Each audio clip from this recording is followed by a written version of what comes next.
So first of all, I use the word selfing a lot. Yes, selfing, which for me is what's going on in the head with the thought system. Yeah? And selfing implies just that. If listened to, if there's a hearing of it and a listening to it. The listening to it is different. There's a focused attention when it's listening. Hearing, it's just hearing, yes? But listening to selfing produces an effect, and that is the sense of being a self, yeah? The feeling of being a long-lasting, independent, separate entity. And now that feeling wasn't there when you were first born for a while, yeah? So it's come later. So it actually had to be produced. In other words, when you were babies, there was no sense of being a self, for the first year and a half of being a baby. But then the mental process that produces the sense of self started to kick in, and that production is the feeling of being a self. Yeah? The feeling of being a self. So when some people, so selfing is a word I like to use a lot. And I use the word mind, not meaning conditional mind, but the mind as referred to in old Zen from China, Chan, mind, meaning, I don't know what it means, but it's just mind. Yeah? Some people would call it consciousness or awareness, but I like the word mind. So I use that word a lot. And then the selfing. And when I say selfing, when people are talking about, the selfing's driving me crazy, what's driving you crazy is the feeling of being the one who's driven crazy, not the selfing. The selfing is just a mental process. It's just like a process, like when you go to the bathroom, when you piss, you just don't piss once your whole life, do you? It's pissing a lot, yeah? You shit, you just don't shit once. My first and only shit was in 1998, a rather large one, but it's over. That's it. I'm done shitting, yes? It's like I'm done breathing. I breathed once and that was it, All of these functions of the body, voluntary and involuntary, many of them aren't involuntary. There's just one that's half voluntary, involuntary, which is breath. Most of the others are involuntary. They go on and on and on. They're like a verb, yes? You don't do it once and that's it. Yeah, so the idea of selfing is just like that. Selfing continues because selfing is the act of the conditional mind trying to become what it can never be. Yeah? It can never be a long-lasting, independent, separate entity. So the way it appears to be is constantly becoming. That's why it's yapping all the time. Yes? If the yapping would stop, if it would seriously stop, there would be an absence or a pause in the production of the feeling of being a self.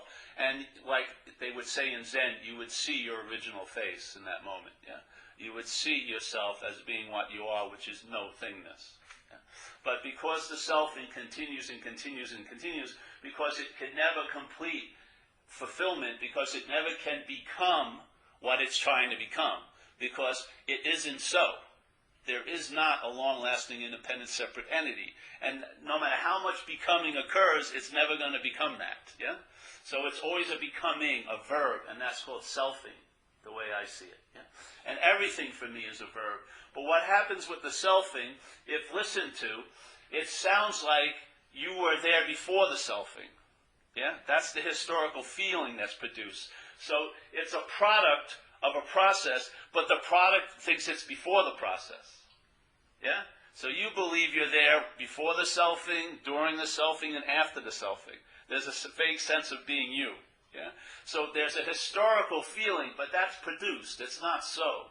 It's not authentic. It's produced. It's produced by listening, not hearing to the selfing, because hearing is what you do. You're conscious. So hearing is going to occur. You're going to hear, in a sense, hear and see the thoughts, yes? But it's listening that's the addiction to self. So when the mind listens to the selfing, that's its addiction to self, and that's, I would say, is the primary addiction. Mind is addicted to self.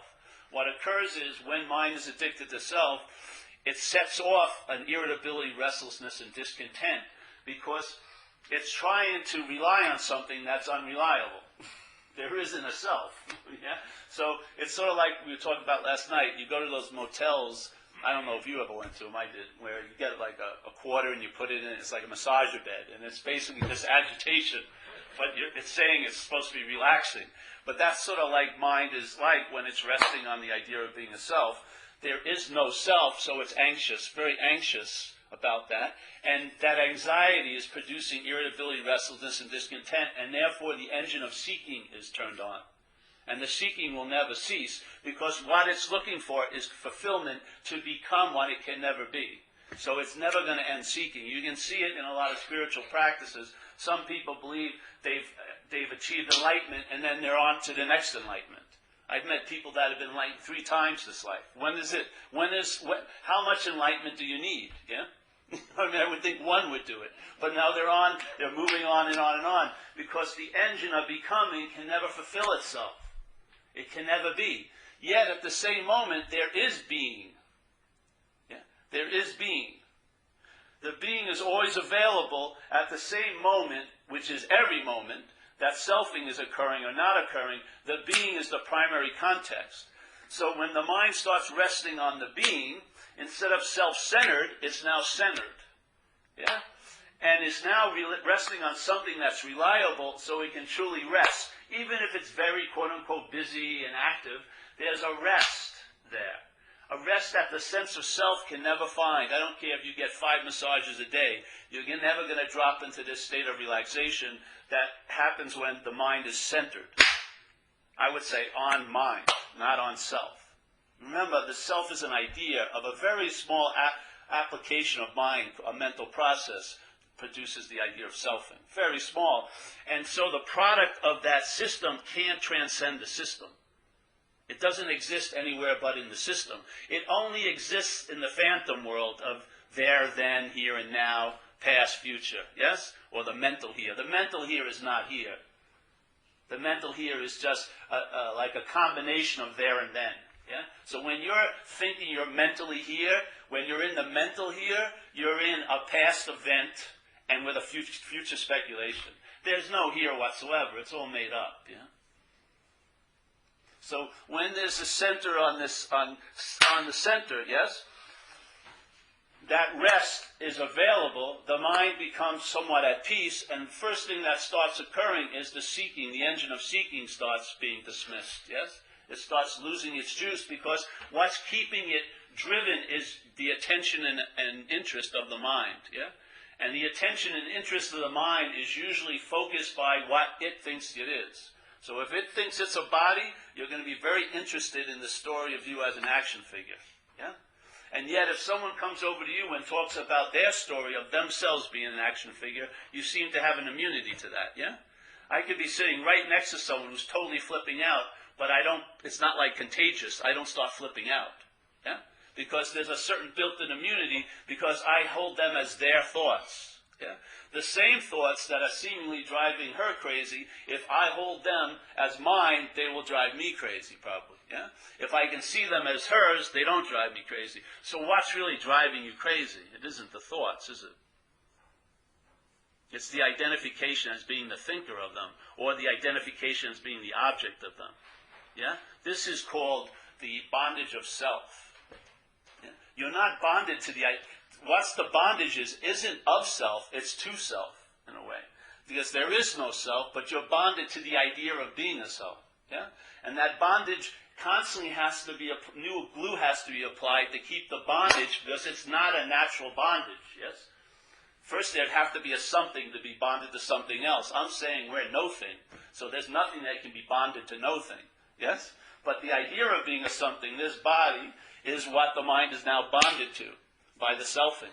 Yeah? So your interest, attention, circles around you as the central character of the story of life. So we don't see it as life is happening, we see it as it's happening to me. It's an insane self-centered loop. Yeah? It actually drives the mind crazy. And you see the craziness by the incessant seeking. It's constantly looking for relief. Yeah? But it's trying to find relief for instead of from. Yeah? If you're identified as this idea of being a self, you'll try to become free as a self instead of being freed from self. It's totally different. I don't believe you'll ever be free as a self. It's an impossibility. Because the idea of being a self is bondage already. It's not a real bondage. It only appears to be bonded to you. Yeah? As soon as you see there isn't a you, as soon as you entertain there may not be a you, then the solution in that state is that the problem is imaginary. And like we said last night at this talk, that there are a lot of books about how to get into the moment, how to get really into the moment, and how to get further into the moment, and how to get furthest into the moment, and how to really be an authentic self in this moment. And there's tons of books, and probably you never read one completely through and through. You move to the next one pretty fast. But I'm saying you can't be out of the moment. You're not in the moment. You are the moment. Without you, there ain't no moment. You can't be out of the moment. So why the hell are we trying to get in? We must be assuming something that's incredibly insane to assume that we could be out of it. So actually, you're trying to get into the moment is really the activity of acting like you're out of the moment.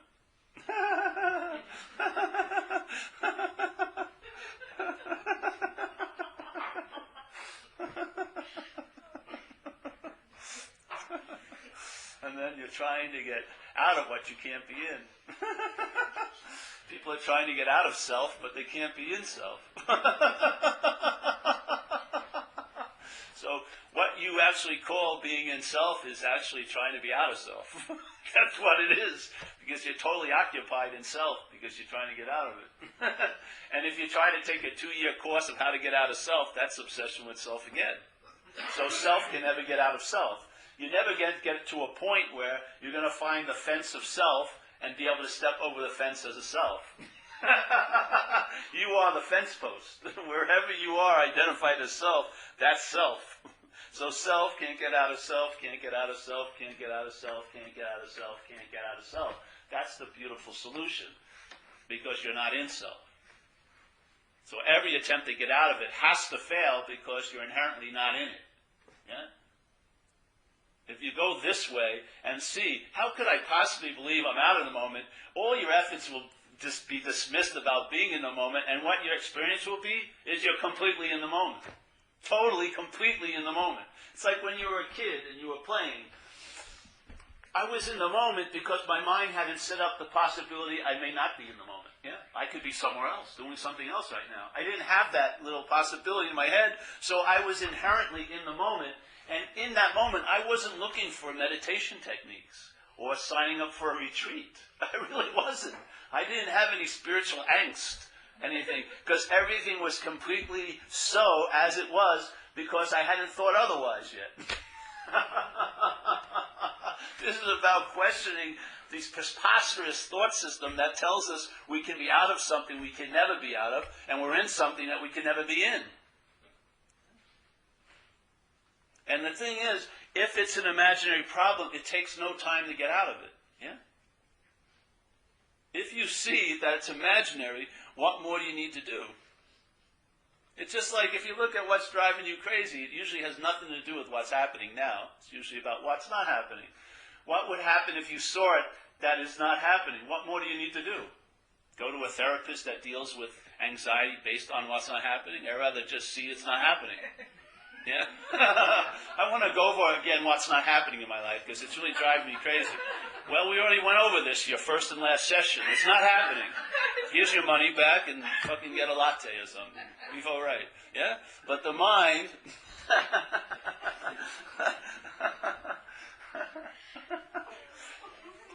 So once you start entertaining something that has a flavor of, let's say, another modality of mind, and one of the main flavors is timelessness, the solutions will have that flavor. There will be a timeless solution. In other words, it won't take any time. Yeah? It won't be put off. It won't be delayed. It won't have to be planned for. You definitely don't have to purify yourself to receive it. It's like an instantaneous intervention in the linear story of you. Yeah? Instantaneous breaking into the whole story. You're usually caught with your pants down, and the good news is not to pick your pants up. Yeah? Don't start thinking you got it or you need to get anything. Just be embarrassed for a while, and you'll learn how to walk around with your pants down. You'll get comfortable with it. Because the thing is, before I do the talk, it's already so. Yeah? For me to appear, it takes time. For the sense of being a Paul to arise, it takes time. The solution is not found in time. It's a timeless solution. It interrupts time. We call them pauses or epiphanies or whatever you want to call them. Yeah, a pause may be a smaller one, and epiphany is more time, so you give it a different name. But they're all the same flavor, which is the suspension of time as a belief is interrupted, and then the timelessness of what so is available. But if you notice, when we go over epiphanies, have you ever called up ahead for an epiphany? Did you make a reservation? I got my monthly epiphany coming. I think I'm going to have it at the Shore this year. Yeah, get the Kenny G music and the candles. I want it to be a stormy night. Yes, let's make it really dramatic. All right, I think it's going to be a 4-hour one. So get ready. No, what happens is it just happens. Yes, it interrupts whatever you thought was going on. And yet, when it seems to end, it usually coincides with a set of thoughts that goes, I just had this incredible epiphany. Yeah? This is what selfing does. The main movement of the system called selfing is claiming. That's what it does. It doesn't have a life, so it claims life. Yeah? It doesn't have a body, then it calls it my body. It doesn't have time, my time. It doesn't have thoughts, I'm the thinker of the thoughts. Yes? This is just insane. I mean, look at it. You can't even shit when you want to, really. Can you? Sometimes. The most inappropriate times I have to take a shit, like on a train in India. In those bathrooms. The last place you want to go is there. And you don't know how long you're going to go when it starts anyway. It's scary and you're wearing whites or something, yeah? But here again, there's another body process called thinking, and you believe you're the thinker of it. It just blows my mind. I mean, it's unbelievable arrogance to think that you're doing this subtle activity when you can't. Are you digesting your own food? If you were, you would have forgotten that burrito you had earlier, like yesterday. I'd have to have a giant to-do list every night. I got to go home. I got to digest. I'll see you. I forgot that burrito on Wednesday. Those chips, I forgot them. Yes? No. Things are happening involuntarily. Thinking is happening involuntarily. Yes? That's what the thought system does. It's like a popcorn maker. It's cooked by the karmic conditioning or your conditioning or the belief system or the thought system, and then they pop up and you see them. Like I would see a bird fly by a window. You see a thought by like a mind. Yeah, the mind sees it. Yes? You're not the begetter of those thoughts. You're not the haver of the thoughts. You are the seeing of the thoughts. Yeah? But as soon as the seeing of the thoughts has occurred, and that's conscious contact, nothing is prior to conscious contact here. Conscious contact starts it all off. So consciousness is moving through us, and we're having through 5 gates, and we're seeing, hearing, feeling, tasting, touching, and then we're seeing thoughts like a bird, which is the 6th sense in Buddhism. So consciousness is in contact here. Yeah? But what happens with the mental process? The mental process says, I'm the one who's conscious. Yeah? I'm the one who's seeing. I'm the one who's hearing. I'm the one who's feeling. I'm the one who's thinking. So it claims something that it has nothing to do with. Yes? The narration of you comes after the conscious contact. I would say what comes before you is more of you than what appears to be you. I would say consciousness is what we are. Yeah? So consciousness is in contact. The mental process rises and claims it and tries to put itself prior to consciousness. And now consciousness is something you do.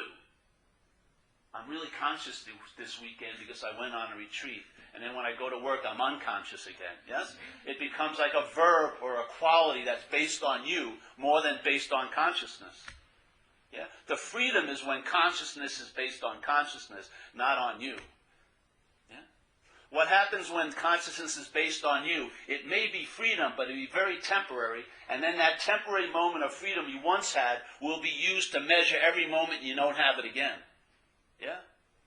The mind will drive itself crazy seeking that moment when it thought it was really conscious because it believes it's the one that was conscious. But if consciousness is seen as prior, then it's a state. It has nothing to do with you, and it's not under the laws of dualistic expression. It's not either or. It's not more conscious as less conscious. It's consciousness. It's a state that's always available at all times because it's not of time. And it's not regulated or based by you. You are not playing God with consciousness. And that's what selfing does. It plays God. If you want to use the term God, it's constantly playing God about God. When you're on a practice to know God, who's telling you how good you're doing? You. Yeah? Your head. It's like that sadistic adults when they play the game with eggs in yards and they'd hide the egg and they have all the little kids running around going, you're getting warmer, you're getting warmer, you're getting hot, and then, oh, you're really cold. You're never going to find it. How could you find what you are? It's like Ramana Maharshi says, to know God is to be God. It's a beautiful way of saying it. To know God is to be God. For us to know God is to be the knower of God. That's not it. To know God is to be God. For the conditional mind, to know God is to be the knower of God. That's not it. To know God is to be God. Yeah. To know God is to be God. This is what happens.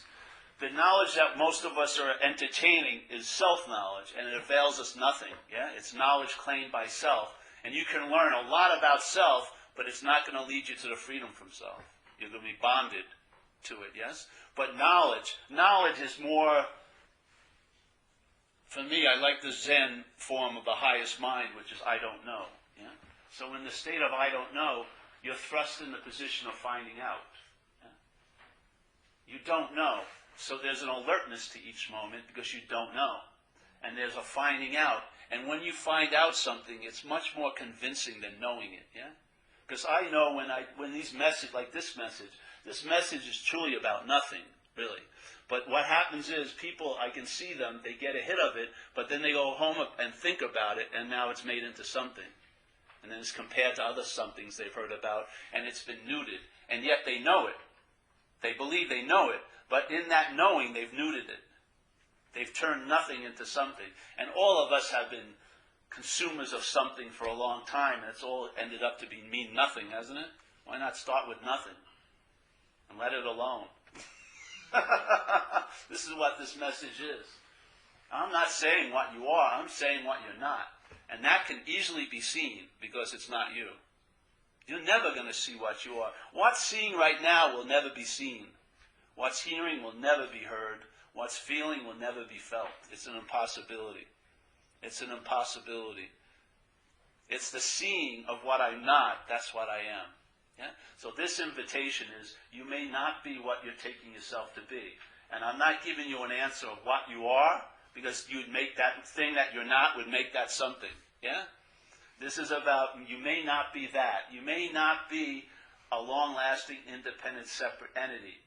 And that can produce a pause. And it's not time to now look at what you are, because it's the seeing of what you're not. That's what I am. Yeah?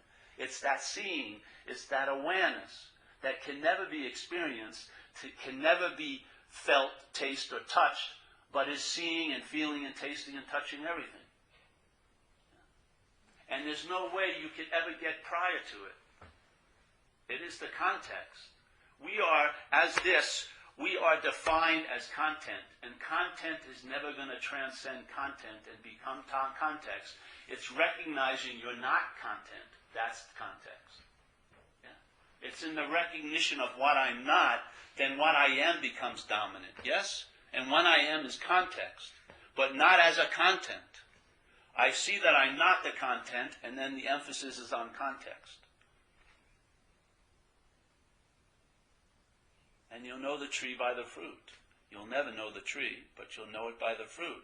You'll see how it translates. You'll see how it expresses through you. For me, as a general term, I call it traveling lighter. It won't change the geography of your life. It may a little bit, but it will allow you to travel lighter through all the terrain of your life as this action figure. Yeah? And what more do you really want?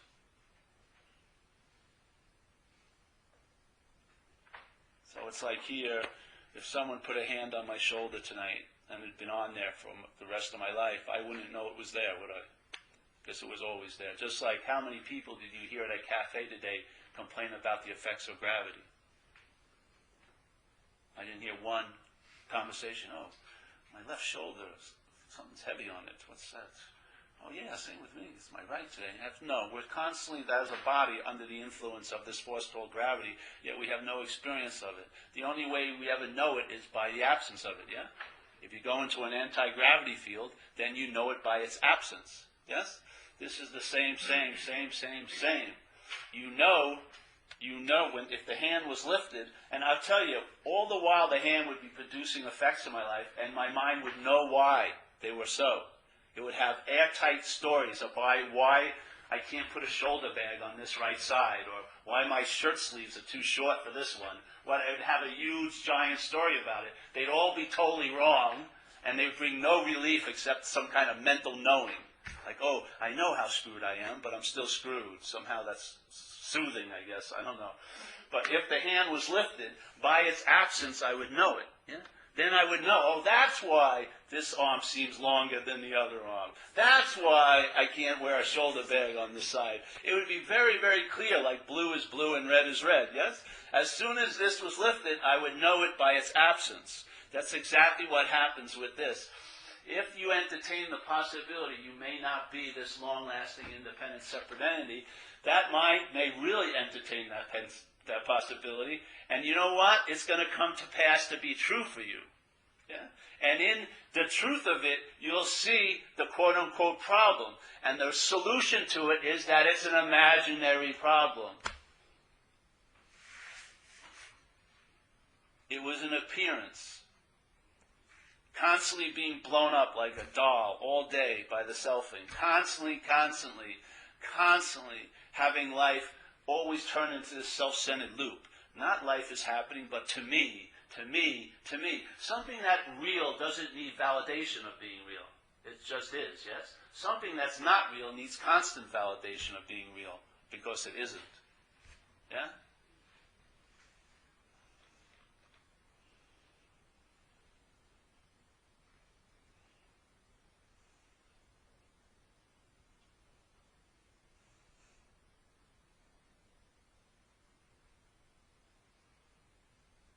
So by describing what we're not, like, I know, have anyone heard about non-duality? Yes.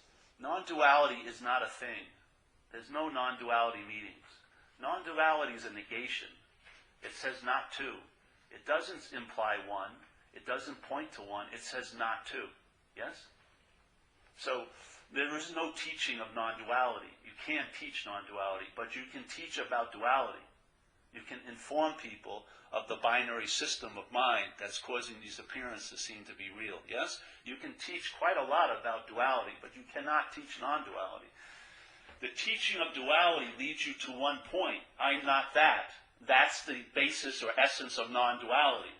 I am not that. Yeah? It's not an affirmation. It's a negation of what seems to be so. And seem to be or seemingly means it appears to be true or false to you. Yeah? So it's a negation of what seems to be so because it ain't so. It's not an affirmation of what is because what is needs no affirmation because it's what is. Yeah? It's so beautiful. It's so beautiful that way because it's very difficult for conditional mind to make something out of truly nothing. It can make something out of nothing when it's taken itself to be something, but when it's seen not to be that something, and its no-thingness starts becoming dominant, what it sees is like in Zen, its original face, which is no-thing. So when it asks, who am I, and there's no answer, that's the answer. You're staring it right in the face, but you think it's going to be a face. It's not a face. It's what's looking. It's not even what's looking, it's what's seeing. Looking is a bastardized version of seeing. Looking is a form of blindness, really. Most of us are saddled with a form of looking called self-centeredness, yes?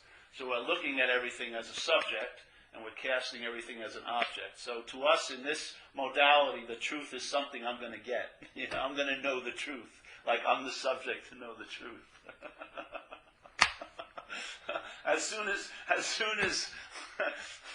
soon as nothing is made into polarity somethings, you're lost in that. I mean, and the mind, if it takes one step, it's too many.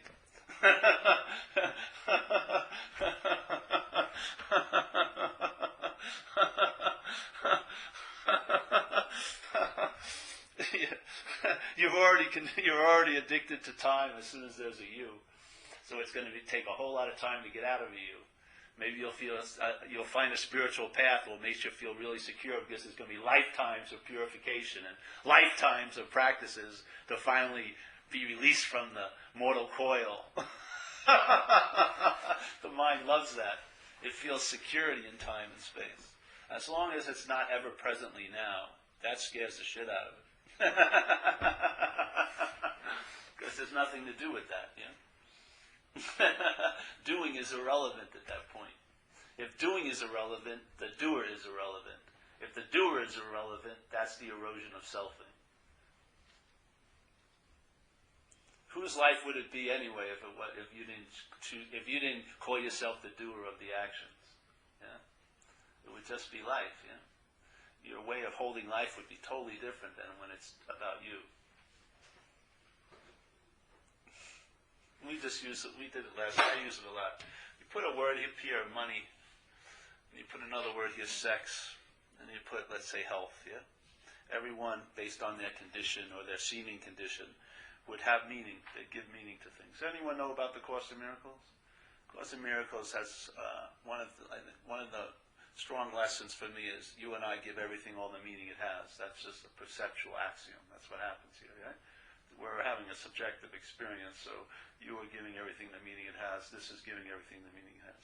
You represents the meaning giver, but it isn't you that's doing it. It's just mind. Yeah, mind's giving it the meaning everything has. So, money, sex, health. Okay, now weigh it. Sort of heavy, some of it maybe.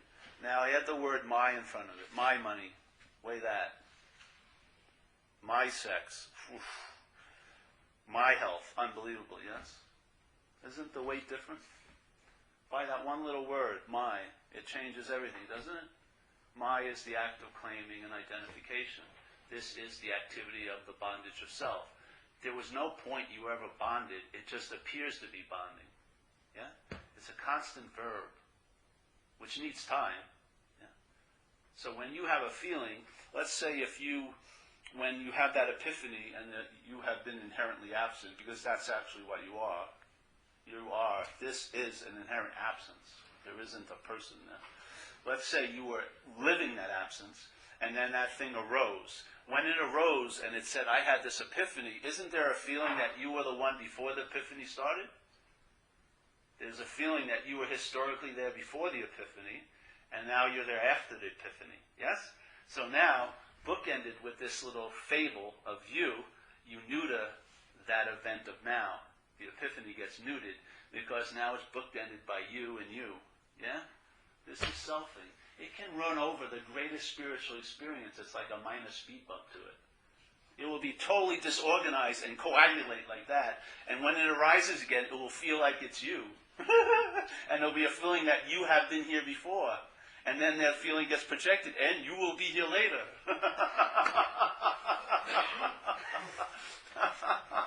See it. See the thought system.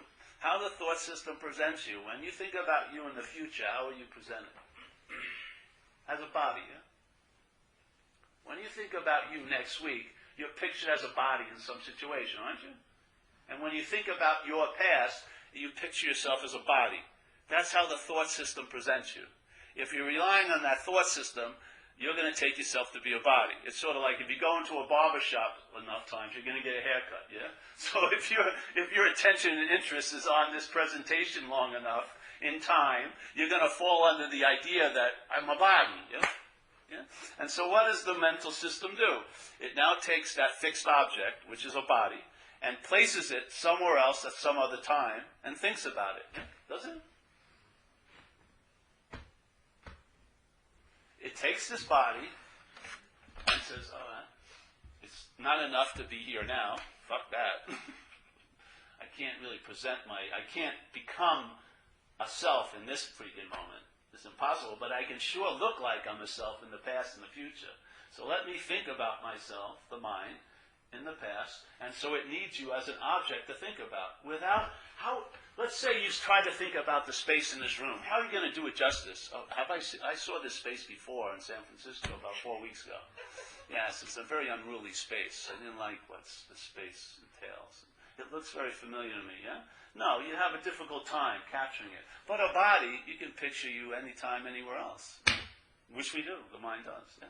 This is what enables it to fixate and to obsess.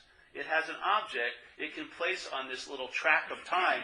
And you know the track of time, there's only two gears, backwards and forwards. Here you go, into the past, into the future, into the past, into the future. You may look at the scenery of the now, but you can't pull in. You're constantly seeking. The engine's constantly on, being stoked with interest and attention. The train doesn't stop. Pull the emergency brakes. It doesn't break. It just...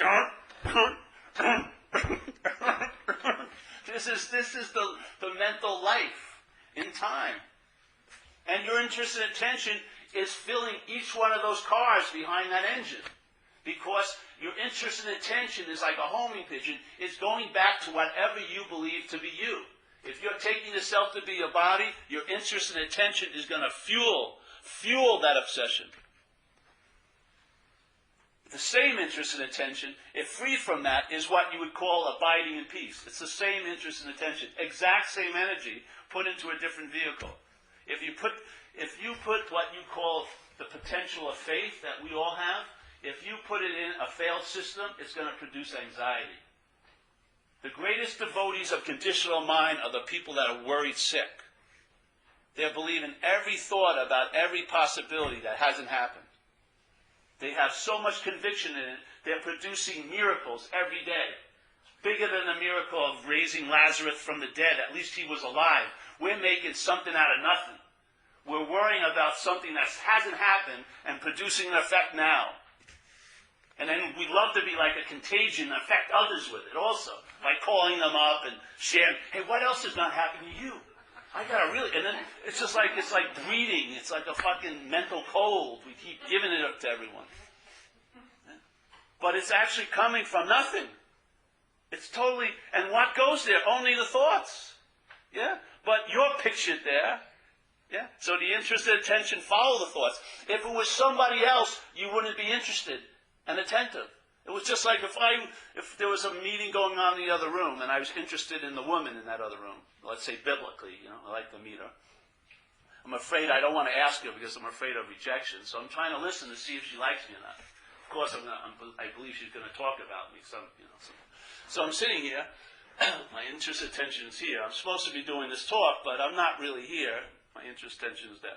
So someone says, hey, Paul, you should be doing the talk. I said, okay, I agree with you, but I can't seem to help myself.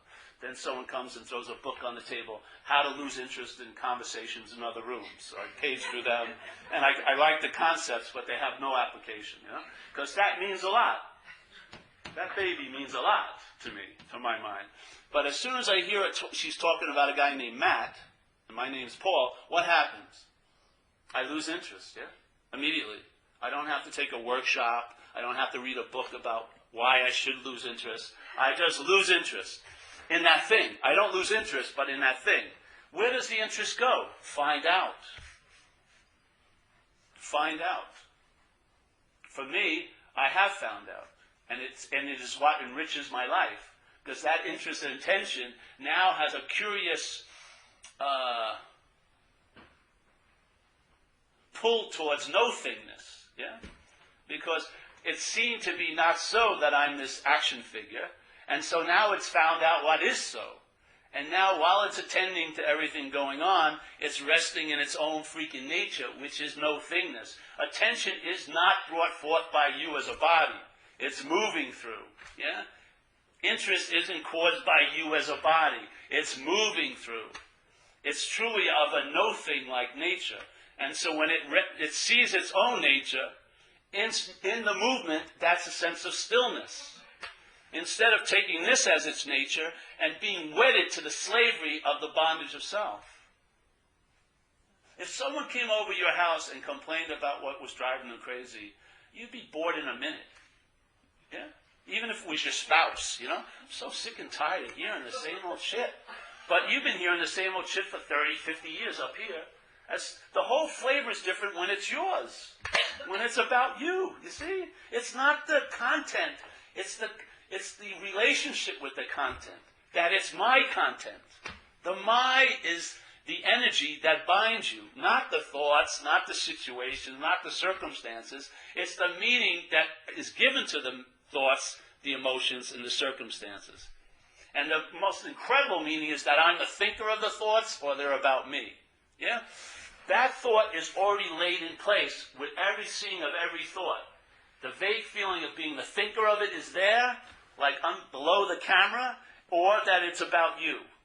Yeah? That's the bonding mechanism. Not the thoughts, it's the mind. And it's not like you've been tattooed, like an ink tattoo, and you're never going to rub it off. It's a constant application. It's like a henna tattoo. Completely able to be washed off, but you take it to be ink. It's constantly being applied, and you think this is so, yes? But if you actually put a little attention or interest on it, if you asked us, let's say, a subjective question or two, it would wash it off. And you would see it is an appearance in nature and can never not be other than that. Yeah? It's sort of like being in a dream as a dreamt object, and in the dream there's a dreamt tiger, and it's scaring the bejesus out of you. Yeah? And you can read how many books you want, you're still going to be scared. Or you may think, oh, I've got an immunity to tigers, I bought this, totem or whatever, but you're still going to be anxious. But what happens if you wake up and you realize it's a dreamt tiger? Are you afraid anymore? Was it a long process to wean yourself out of that fear of the tiger, or is it immediate? Or is it a timeless solution? It's a dreamt tiger. The only way a dreamt tiger can provoke fear is if you're a dreamt object. I'm saying question it. See if you are or not. Yeah? Don't take anyone's word for it.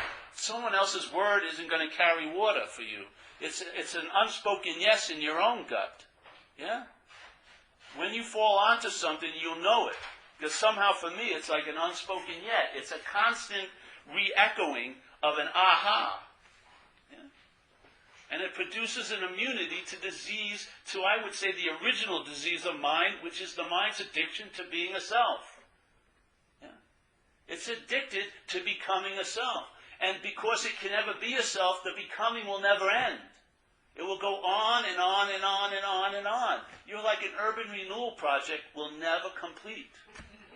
Never. There will always be more additions and subtractions and other things. It's not going to end. The engine of seeking will be fueled, and your interest and attention will be wedded to every one of your little journeys you're going on, because you'll be very important.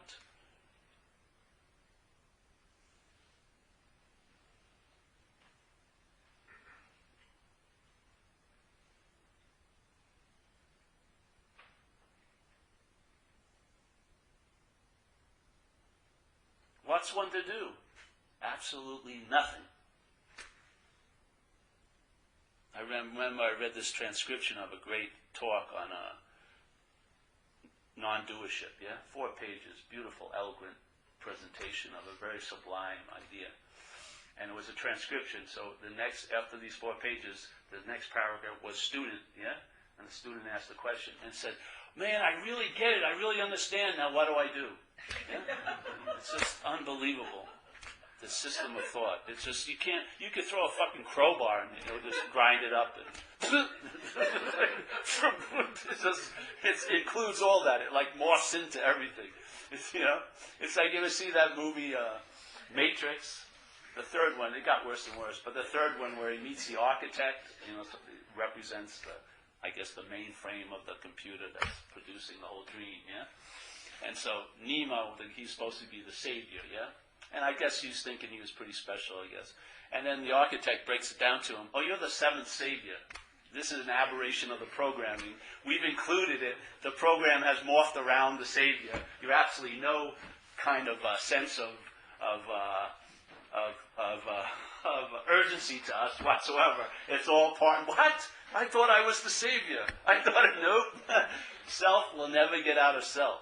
No way. No way. You are never going to transcend the process that makes the idea of being a you, because it's just making it. It can't be it. It can't create it. It just makes it. It makes it, and it's your interest and attention that gives it its panavision. That's what is truly the bondage. It's not the idea of being a self. It's the believing that you are a self. Because interest and attention now goes to reinforce that all day. All day. Why is it that you don't have much interest in your digestion system? You don't have much interest in your bowel system, probably. You're not that interested in the urine, when you urinate. You're not that interested in a lot of things. But this one process of body, the thinking, you're really fucking hugely interested in that. Yeah? It's really disproportionate, really, if you see it. Basically, everything else is getting very little attention. But that is like a porno theater. We're all up there watching Debbie do Dallas or Dallas do Paul. We're just totally consumed because it's about me. I'm not saying change the movie or anything. I'm just saying question the me. Yeah? What you're thinking, you're locked into that chair, you may just immediately get up and walk out. Yeah? Because it's not about you. If it's about you, even if you walk out, you'll be looking back. I'm serious. You'll make a big story about what that chair was like and how long the bondage lasted, and the spotlight will be on you the whole way of getting out of you. But if it's not you, you walk and you never look back. It's like leaving a bag at the airport and you never claim it.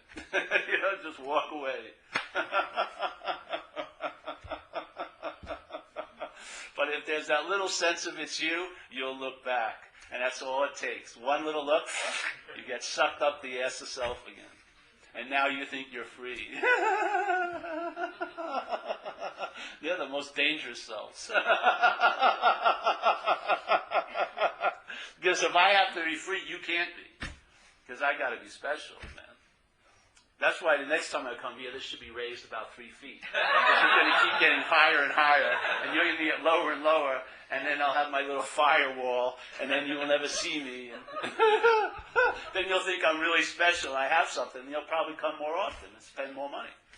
But then, if we meet and we're just all normal, it's like the Eye of Sauron again. I'm into movies tonight. The Lord of the Rings, you ever see that? That was a great trilogy. Well, the Eye of Sauron, it's not in form anymore. It's just like this big eye that's looking over the realms, and it's looking for its precious, which is a ring of power, yeah?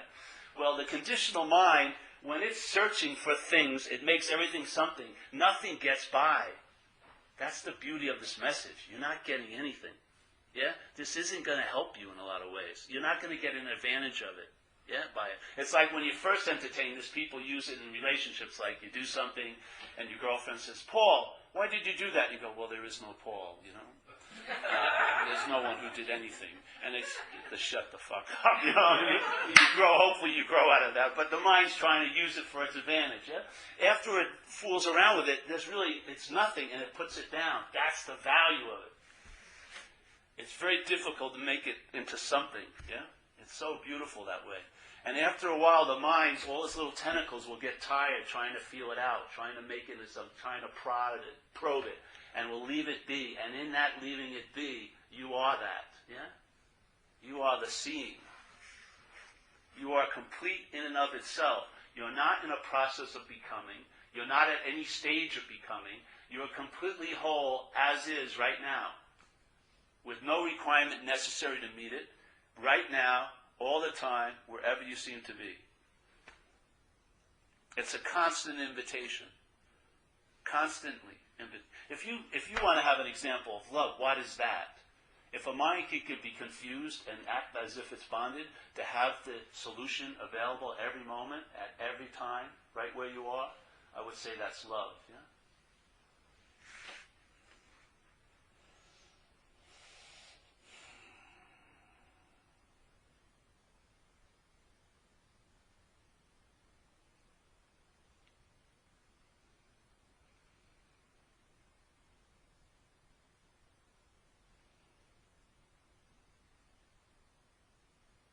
So you want questions, yeah?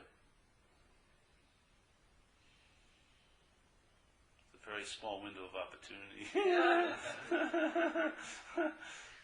Any questions? No? Don't think too much.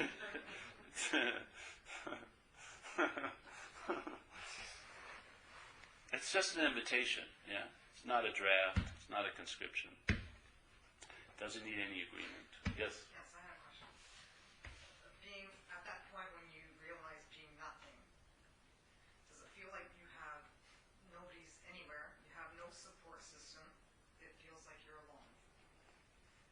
Not at that moment, but when it translates, it can look like that after that. It can look like that for a time, yeah. You may go through a little bit of a rough patch, in a sense, yeah. There's a grieving, too. Just like an addict grieves its own drug, the mind grieves its original drug, which is self. It grieves. Yeah? You can sense sometimes a sense of grieving is like a boring type emptiness for a while. Yeah? There's no mining of relevance. You're not accruing value anymore. That chore of selfing, which is constantly going on, is like, it's fired in a sense. It's relieved of duty. So there is something that, there is a boomerang effect sometimes with mind, yeah? Yeah. But like I said to some people, if you don't really act out or die, you'll be fine. If you don't die, if you die, you won't matter anyway. But sometimes it feels like you're going to die, even like on a physical level. It can get a little bit, because again, in expression, it's a dualistic movement. So if there's a big burst of light, it's usually followed by a mental storm of some capacity. Yes, yeah, yeah. But again, it's like a movement. It's like the water itself is still in a sense, but the movement on the surface is low and high, yes? Currents are happening there. So while that's going on, if it can be held that it's not going on to anyone, that seems to, it'll pass. Yeah.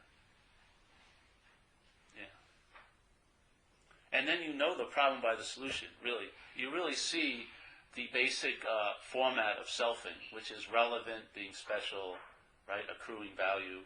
It's in the constant drive to become what it can never be. So it's really based with an impossible hope based on the certain unfulfillment of it. Yeah, yeah. And it's also things dropping away. Yes. I think all of us go through competitiveness of being the best you can be. And this is dropping away because there's no need to do that. Yeah. Yeah. You are everything. But then you're alone. And then it's like it just goes on. But you're not alone. No, I know you're not alone, but I get... It feels like you're alone because it's so much perspective. Everything feels like it neutralizes a zero in the middle. Dark. Every duality just fell away. And you just, it feels like, wow, I don't need to do this. And you might get bored. You have to find something now. Not find something like I mean seeking. I know. Yeah. Yeah. Yeah, the thing is, maybe it just takes a little time here to rearrange. Yes. So Exactly it. don't, the designer isn't done with your new flat. He's got a plan for the layout. Yeah. Yeah. The thing is when the attention interest, if it weds the act of becoming, and then you get sucked into that little vortex of thinking this is happening to you, then it ups the anxiety level. Yeah? It's best to sort of see that as, it's just a movement of mind. And you can never get behind seeing and see that as a movement of mind. It's seeing. Yeah? That's, if you go back, there's no back, but if you go back, that's where to rest. Yeah? And then whatever arises in front of it's not you. And there's a seeing of that. Yeah? So it allows, let's say, a rocky ride to be much less rocky. Yeah, that's my own view of it anyway. Others may have a different view, but I had that thing happen a little bit. It was like a 9-month gestation. It's almost like I was carrying some baby. It's 5 months now. Yeah. So, well, it doesn't have to be that. I'm just saying. No, I'm just saying, like, yeah. But it was like weird because you see how much the investment mind has in all this little selfing projects. It's sort of like if you found a giant corporation, you find the listing of all its holdings. Its holdings are vast. It's like this crazy empire that's trying to control everything. You get released into that library and you see, yeah? That's how you know this problem by the solution. But all of it distills into I'm not that. All of it. No matter how authentic you were making something try to make it seem unreal, that made it so real, that's not real. See, it all distills into, I'm not that. Yeah? You may get the total distillation with one paper, or maybe you'll have to see a number of them, but they always distill into one salient point. I am not that. Yeah? That's the immunity. It's not I am something, I am not that. Because you are an activity, and you'll only be seen as the seen. You will never be seen as the seen. You are never going to be nouned again. The noun was made up. There's no noun to be found. That was all a mental construction to take all the verbing and stick nouns in it to make up a different story. There's no noun to be found. It's the seen of what I'm not is what I am. The seen. Yeah?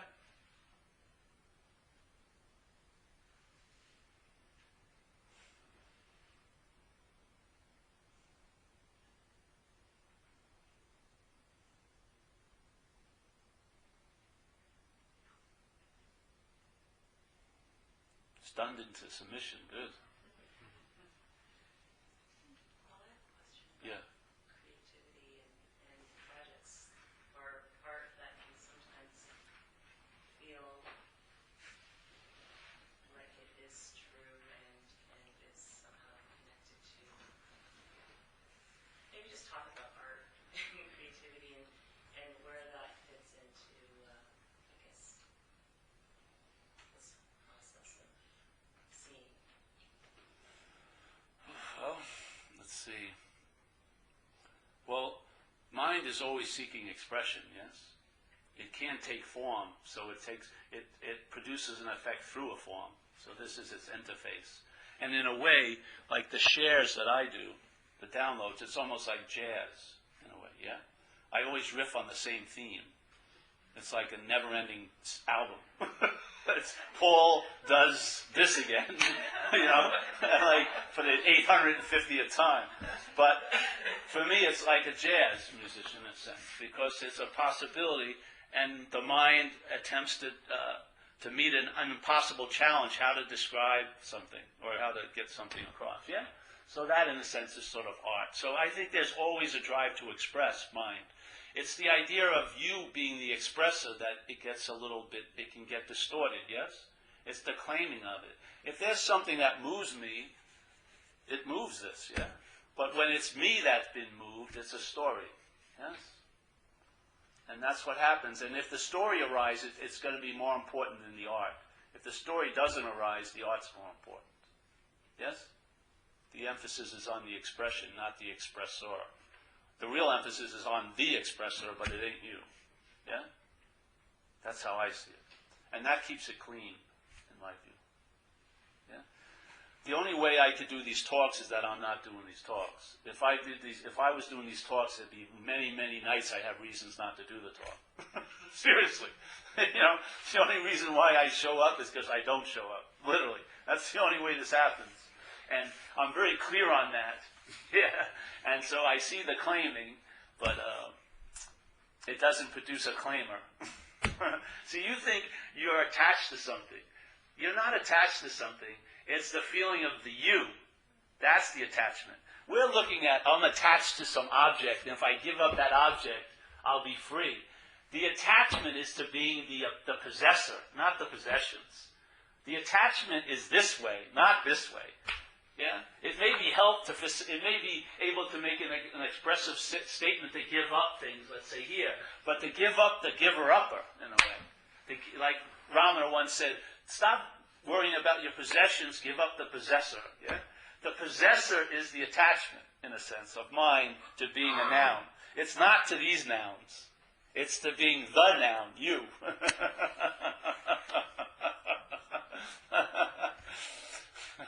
Look, it's simple. It really is. If you describe the experience right now, we'd all have the same description. I'm seeing you. Yeah? In my case, it's you. Yeah? In your case, I'm a you. Yeah? Yeah? Wouldn't it be? So the I is the one experiencer here. The I. Let's say that's awareness or consciousness or whatever. That's what's facilitating. The eyes are just a functionary, right? They facilitate seeing. They're not seeing. If you saw an eye, a perfect eye in a dead body, if you took it out and put it in a live body, it would see again. It's not going to see out of a dead body. There must be something present for that eye to see, to facilitate the seeing, yes? So, every one of us, eye is seeing. Let's say eye represents spirit.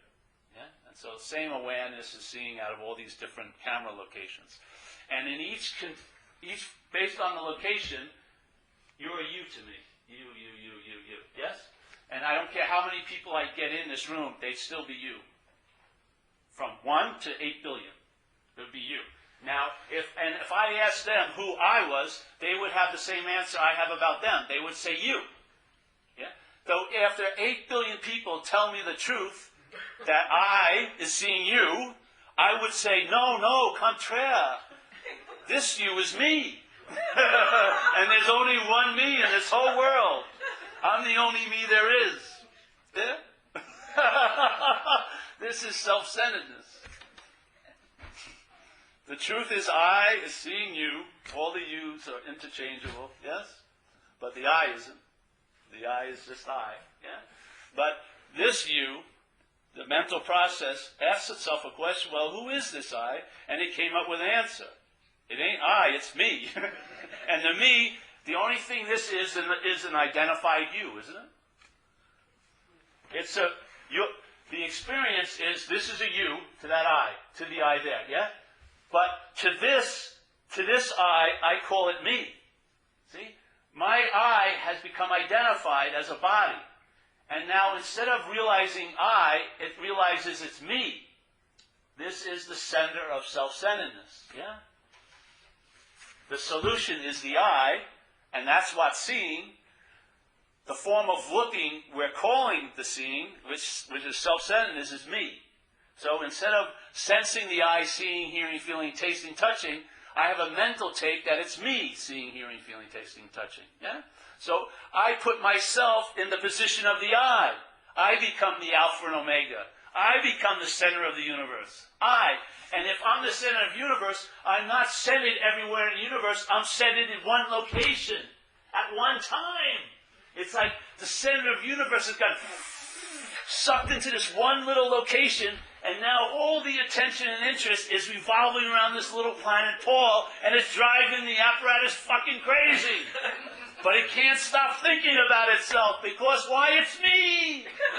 If it would realize, no, it's just a you, the orbit would break, and then it would start revolving around I, which is not centered in any location or any time. It's everywhere.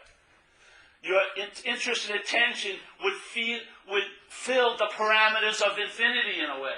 You would sense the presence. Instead of this false presence that has to be huffed and puffed and blown up all day. And it has tons of leaks. Yeah. You'd sense it. And that sense would have a definitive impact on your mental landscape. It would. It has that potential. You could call it the truth. You know, I could go home and wonder for 8 hours, was my pants too short tonight? My mind could go and entertain the most inane thing for hour after hour. I remember when I was a kid, I was 11 years old, I was walking through the hallway one day, and a girl said hello to me. And I went home and wondered what she meant by it for 5 hours. Does she like me? Doesn't she like me? What the fuck does it mean? And I took every position that self-centered offered, with isn't many, and I went over every possibility for hour after hour. Can you imagine if that mind that could entertain that could be turned to entertain its own nature? What could possibly come to pass here? Find out. Yeah.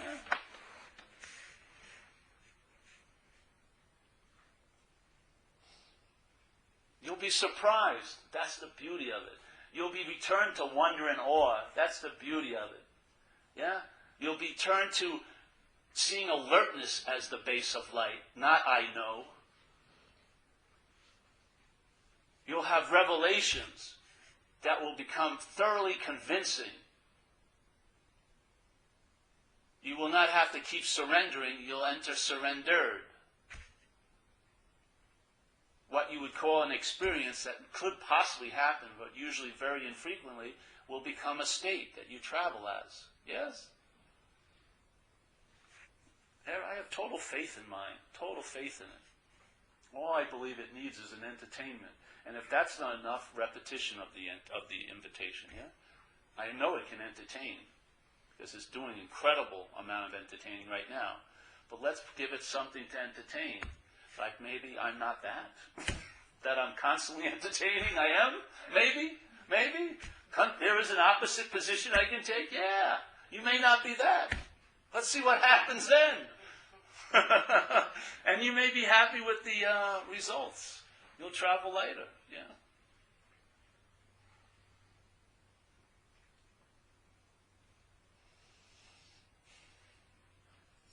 Sounds so easy. I hope it does, because it is easy, but not to you. To you is what makes it really difficult. If you could just leave it, it is easy. It's the easiest thing that ever happens because it's constantly happening. It doesn't have to be forced to. You don't have to go to any special occasion. There's no special time. It's not only on full moon nights. It's not on this puja day. It's always available at all times, right where you are, no matter what mental conditions you feel you are. Context overrides content. Always, yes? Context, I would say, is the begetter of content. Content wouldn't appear to be appearing without context. Yes? I would say we've got our loyalty on the wrong pony, so to speak.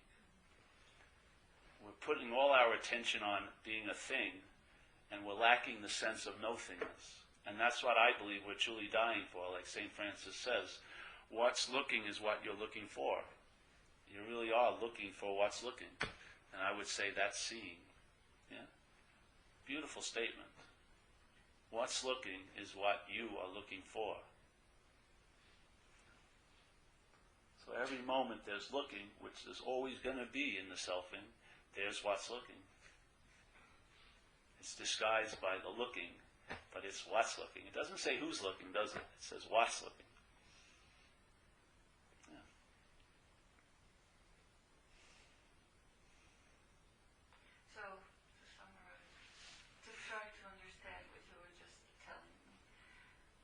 Selfing process and all that stuff that keeps going on in your mind, that is not me. No. And I know that, but I still don't know it. Yeah. So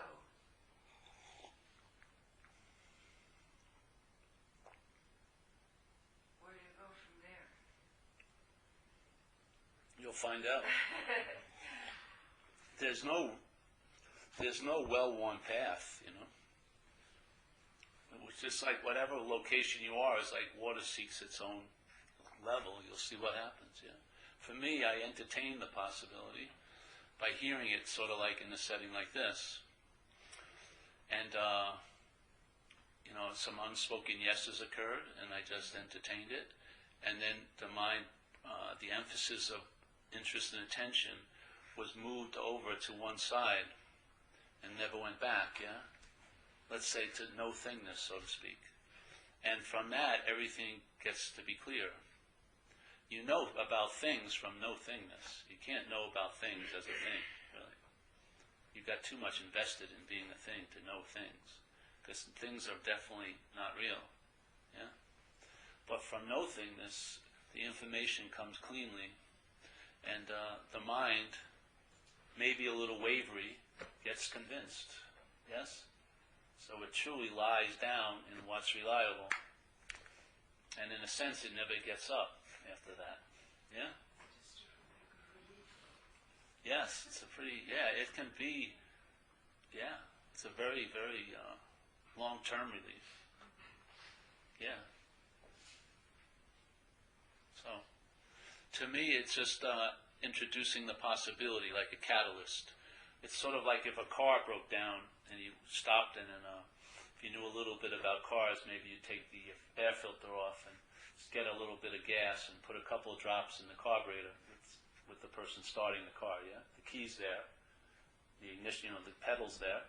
It just needs a little catalyst, yeah?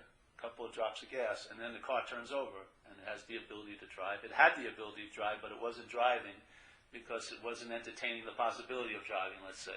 So we drop a couple of drops of gas, like a message or an invitation. Now the car turns on. Now it drives. Now if you kept pouring the gas in, you'd flood the car. Yeah? It would die. So this is, to me, the invitation and the message is a catalyst. It's not a dissertation. It's not 500 pages of scripture. It's a very simple message like, hey, come at 9. You know what I mean? Or, hey, we're having potluck. If you can't bring anything, come anyway. Yeah? These are they're not, you don't get a 50-page message usually. You know, it's just like, yeah, come at 7 or don't. Yeah? So this is, to me, a catalyst. And what it's attempting to sort of incite is the mind's ability to entertain. Now, I found in my own little trip that I couldn't entertain this while I was identified as a self. Yeah? I couldn't entertain freedom from what I was being as. Yeah? So when I entertained, when this message pointed out the possibility, you may not be that, Paul, my mind got on that entertainment. Hey, if I'm not that, I can be free of it. That's the first thing that dawned on it, which had never dawned on it in time when it was identified as it. It was wanting to be free as it a lot, which was causing an incredible amount of mental and emotional suffering. I was trying to become free as a self, but it was failed to begin with. But when I entertained, hey, I might not be that, then that same desire to be free, locked in a more appropriate manner, was I can be free from that. Aha, that worked. Yeah, that worked. It didn't work to be free as it. That created a very strong version of bondage to self, like being a spiritual seeker. You know, jeez, I went to this one talk in North Carolina, and I got sick, and I had to tell him, I think I'm allergic to spiritual seeking now. I mean, I just couldn't believe it. It was just like, ugh. It's a subtle form of suffering that's really intense. But in this case, I'm not that, yeah? So if they're seeking, it doesn't imply a seeker anymore. There's just seeking, yeah? There's no seeker. See, when that calibration of mind, taking a verb to be a noun, you know, or happening to a noun, that little spring got sprung, and now it's just verbing.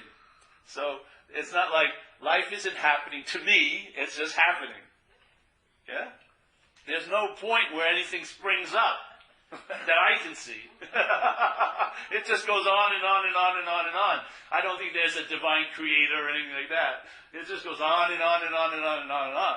The mind doesn't like that. It wants to have a noun in there. Tink, pop, pop. Okay, this is happening to me. Woo! Okay. Now I can get busy. Now I know it's happening to me, but when it's happening, what do I do with it?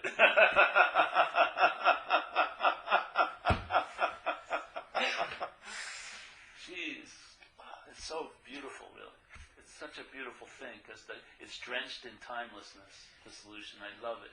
I've had a lot of solutions in time that aren't worth the name solution. They just beget more problems. But this solution has a finality to it, which I really, really like. To me, it was the last answer. When this was received, I haven't come up with any new answers since. It's been a while now. Yeah. So, it's sort of nice. Yeah? So Paul, what would you say if you kind of feel that there's a forgetting of your true nature which comes and goes? Sometimes you know who you are and then you forget and then it comes back. So how do you explain this process of forgetting? I see this, to me, that's the idea of forgetting has to do with somewhat of a you there. For me, yeah. So, I don't believe it's impossible. I don't believe there's any way it can be forgotten, because it's all there is. That's all. I've gotten, somehow things have become absolutes for me. Maybe they're not, but in me they're absolutes. So I can't, like the thing of getting into the moment. I absolutely do not have any sense that you could be out of the moment. There's just absolutely none there. And then the idea of getting out of self, I have absolutely no sense that I'm in self. Yeah? So there's no need to get out of it. So the mental movement of forgetting and then remembering, I see that, but I don't take myself to be the one that's forgetting and remembering. So that's like, even in the forgetting, there's a remembering. Yes? Because the absolute constancy of this, it's constantly in remembrance of itself in a way. Yeah? But the mental movement can be remembering and forgetting. But I'm not that which moves. I'm what sees moving. Yeah? So in that sense, there's always a flavor of mind wanting to identify with a movement as the mover. It's sort of like the selfing is like a bobbing ball on water. Yeah? So the currents and the tides are coming in and out, and the ball's moving. And so you're following it. Oh, I forgot, and then I remembered, and then I forgot to remember, and then all this happens, yeah? And it seems to be real to you, big time. But all the while, there is a never stopping, never ceasing seeing. I would say we're that, yeah? And if it's not true for you now, entertain the possibility, and it may show itself to be true. And whatever moment it shows itself to be true, that's the now. It was never then before that, and there's never going to be anything after that. It's now. Yeah? No one gets off the bus earlier or later than anyone else. There's nothing about getting it or losing it. It's just seeing. Yeah? But that's grace.